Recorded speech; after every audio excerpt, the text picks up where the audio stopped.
Now we're going to move to the consequences of broadcasting. The consequences of broadcasting unscrupulous adverts. If someone violates the code of conduct and disseminates unscrupulous adverts by any means shall be liable to damages caused by the immoral or unlawful advert. Consequences of broadcasting unscrupulous adverts. Now, if someone violates the code of conduct and disseminates unscrupulous adverts by any means shall be liable to damages caused by the immoral or unlawful advert. Now, the person may be punished and ordered to pay some money, fixed and not fixed.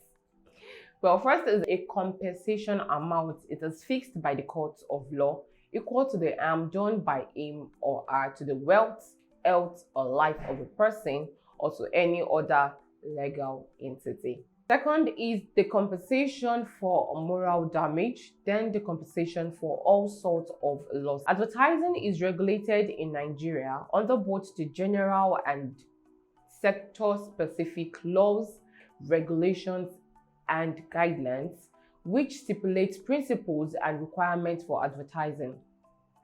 The following laws, guidelines, and regulations provide general principles and requirements for all forms of advertising in Nigeria. We have the Nigerian Code of Advertising Practice, Sales Promotion and Other Rights Restrictions on Practice, which is the Advertising Code, the Advertising Practitioners Council of Nigeria, APCON, vetting the guidelines, Federal Competition and Consumer Protection Act, FCCPA, and the Standards Organization of Nigeria Act 2015, SONA.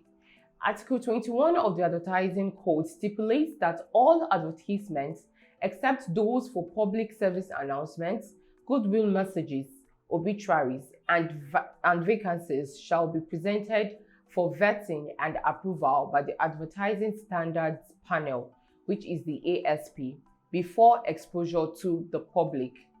All media houses are required to demand an ASP certificate of approval before placing any advertisement on their platform. Now, before you air any of the advertisements, it has to have an ASP certificate of approval.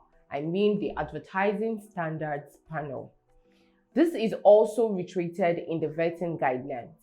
Any media house that exposes an advertisement without the ASP certificate of approval will be liable to a minimum penalty of 500,000 naira. Now, the requirements for pre-approval of advertising materials are contained in the vetting guidelines. According to these vetting guidelines, an application must be made by an APCON registered practitioner, which would be forwarded to the registrar of APCON together with all the required documents. The ASP recognizes that certain forms of advertisements may require submission of relevant self-regulatory organizations for clearance before they are presented for vetting. Now, examples of such organizations include the CBN, NAFDAC, NBC, and the FCCPC. The requirements for the pre-approval of advertising materials are stipulated below, but we are not going into that into this class.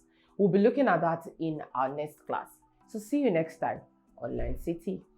Bye.